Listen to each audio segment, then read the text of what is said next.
So about a week ago, that 13-year-old and I that I mentioned, Chloe, we watched the movie Enola Holmes 2. Has anybody here watched it on Netflix? Yes, exactly. It was amazing. So Enola Holmes is the younger sister, fictional of course, of Sherlock Holmes. She's just as gifted and wily, but more humble. And faced with the challenge of navigating being a woman in Victorian England. In the movie, Enola is searching for labor activist Sarah Chapman, one of the leaders of the Matchbox strike of 1888.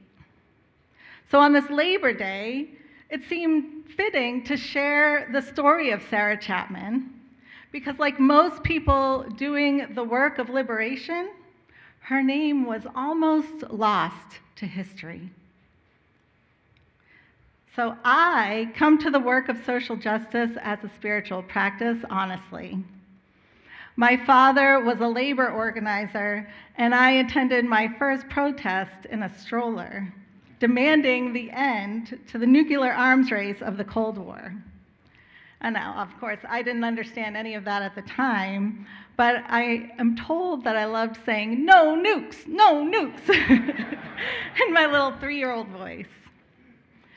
So throughout my lifetime, I've really embraced the words of Martin Luther King Jr. and Unitarian minister Theodore Parker.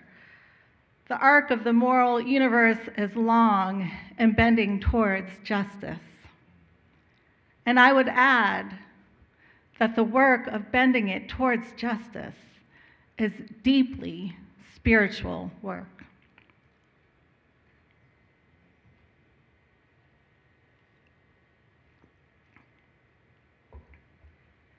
Sarah Chapman's story reminded me that the spiritual work of collective liberation is tied to 3 spiritual practices: courage, community, and imagination.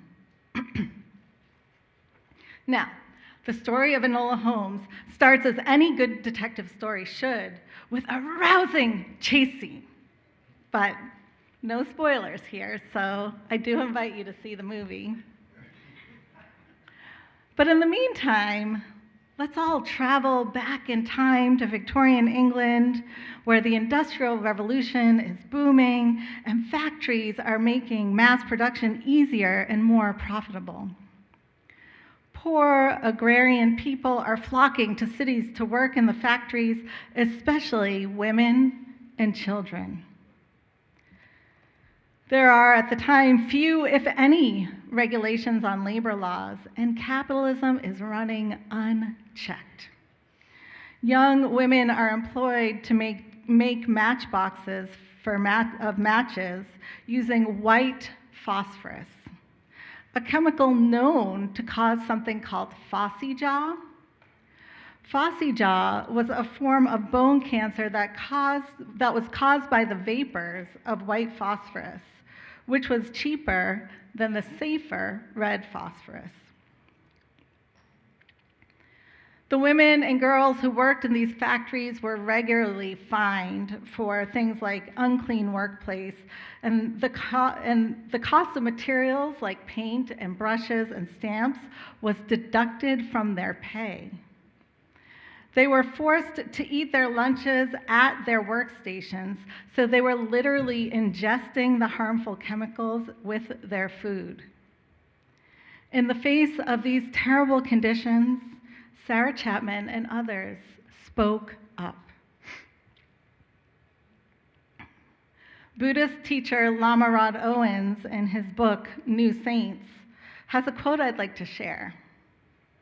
But I'd like you to brace yourselves because it has a curse in it.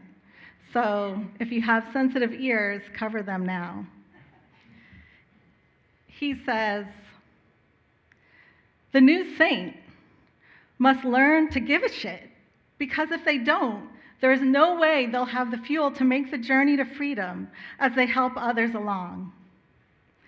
He goes on to describe this act of giving as awakened care. Well, my friends, Sarah Chapman and her compatriots had the courage to give a damn. According to research done by her descendants, Sarah was getting paid more than the typical worker in the patent department of the Matchbox Company, and she was something called a booker. She was literate and could write, and both of these skills made her exceptional for her time and social location. She could have very easily chosen not to make any trouble. But she and others organized to change the conditions described by one journalist and activist as slavery. So often today, I think I identify with Sarah Chapman because so often today the spiritual work of liberation seems daunting. It's easier than ever before to not give a damn. In 2024, we have billionaires racing to go into space, and meanwhile, diapers and formula cost $50 each. We can scroll through and numb out on social media because having the courage to care in late-stage capitalism is hard. The 24-hour news cycle and the constant barrage of hateful language from certain politicians would make anyone want to hide under their covers. But poet David White describes courage in this way. Courage is the measure of our heartfelt participation with life, with one another, a community, a work, a future. To be courageous, he goes on to say, is not necessarily to go anywhere or do anything, except to make conscious those things we already feel deeply, and then live through the unending vulnerabilities of those consequences. Beloveds, we cannot numb out right now. The stakes are too high. We must practice the spiritual work of courage every single day in our lives so that when our democracy is threatened by fascism or there is yet another act of state-sanctioned violence against a person of color, we are ready to engage the spiritual muscle of courage and speak truth to power and demand justice. Though we often want to hold up individuals and leaders of movements, the spiritual practice of social justice, in my experience, never happens in isolation. It happens in a collective of mutual care. Lamarade says, awakened care is restorative and inspirational, and it doesn't give up on us if we trust it. Sarah Chapman showed awakened care when she and others said, enough is enough. She walked off the job to strike with 1,400 other workers. And she and 100 other women showed awakened care when they wrote a letter to activist, freethinker, and atheist Annie Bryant to ask her to help them take their concerns to the management of the matchstick factory.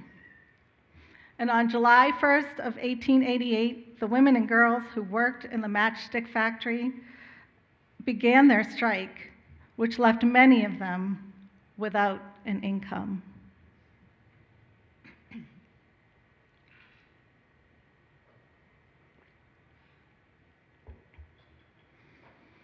When I was 10, my labor movement father took me to Jay, Maine in February. Has anybody ever been to Maine in February? It is freezing. And it was before we had those little things you can put in your mittens and stuff. It was just cold. We went to Jay, Maine to stand in solidarity with the paper mill workers who were striking at the time. This was a formative experience for me. It was a religious experience. It was one of my first conscious experiences of mutual aid and community care. Of course, we sang the freedom songs and chanted the chants, and then we went to this gymnasium where people were collecting food for the striking workers who had been without wages for 7 months at that time. They were sharing clothes that their kids had outgrown, and I remember these huge vats of hot chocolate and coffee that someone had made. What I remember most vividly was the energy that was in that room. It was the energy of collective hope, an energy of abundance, an energy of agency, and an energy of freedom. An energy I like to imagine might have been similar to when Jesus turned a small amount of bread and wine into an abundance to feed the masses. This is the energy of awakened care that Lama Rod speaks of. And singer Janis Joplin says, freedom is just a word for nothing left to lose. And friends, a striking worker has nothing but freedom and community. I learned in that experience that faith isn't an unquestioning belief in some transcendent God out there. Faith is believing in the power of collective community and engaging in the practice of awakened care. Sarah Chapman and her community used their newfound freedom and their faith in each other to imagine a new way forward and demand that this new way become a reality. The women who worked in the matchstick factory demanded better wages, better working conditions, an end to all fines, and that they wouldn't have to pay for the supplies they needed to do their work. Bishop William Barber, co-chair of the Poor People's Campaign, says, "We only get what we organize to take." And the spiritual practice of social justice demands that we imagine a new way and organize around it. And recently, someone asked me if I could time travel, what time would I want to go back to? And I said, the future. They were surprised. They know me very well, and they said, really? I thought you would want to go back to the 1960s. You're always talking about the movements of the 1960s. And I said, no. Women couldn't have a credit card or start a business without their husband's consent in the 1960s, so no thank you. It was actually 1974, in case you didn't know, before women could open their own credit card. I imagine a future where we are all well-resourced, and credit cards aren't needed, no matter your gender. Barbara A. Holmes, in her book, Crisis Contemplation, Healing the Wounded Village, says, when crisis is the context for the past and the present, hopeful people manage the now and imagine the future. Manage the now and imagine the future. In order to have the will to walk off the job and leave their meager pay behind, the women of the matchstick strike had to imagine a future where they would have a reasonable wage and healthy working conditions. They had to imagine thriving when all they had been doing was surviving. Lama Rod's book talks about all of the practices one must cultivate in order to be a new saint. Of course, he's a Buddhist, and I know we have some Buddhists in the house. So one of the main practices he states is necessary for a new saint on the path to liberation is, what do you think? Meditation, yes, exactly. So he goes through many meditation practices that he does in his book. And he mentions the word imagine 97 times in a book that is only 276 pages long. Imagination is so important to liberation. He is asking you to imagine almost every 3 pages. So time travel with me one more time back to 1888 in London. Sarah Chapman and her fellow workers were on strike for 9 days. And with the help of Annie Besant and other liberal elites, all of their demands were met.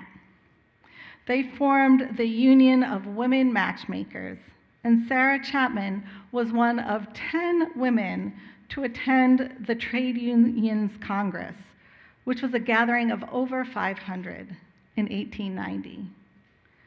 And despite knowing its dangers, white phosphorus was not banned in the United Kingdom until 1910, even more. Lamarade says, the path of liberation asks us to surrender our work and internalize the discipline of liberation work so it becomes as natural as breathing and thinking. To become the work is to become the embodiment of freedom and a source of inspiration to others. There is no way for the discipline of liberation to become as natural as breathing or thinking unless we practice every single day. Our work is the specific work we are called to do to get free. As Mirabai Starr said in our reading, maybe your work is waking up to the shadows of privilege, or maybe your work is building sustainable homes, or maybe your work is like Sarah Chapman's, organizing and mobilizing people to create a more just world. Whatever your work is, do it with a daily practice of courage, community, and imagination. May it be so. Amen, and blessed be.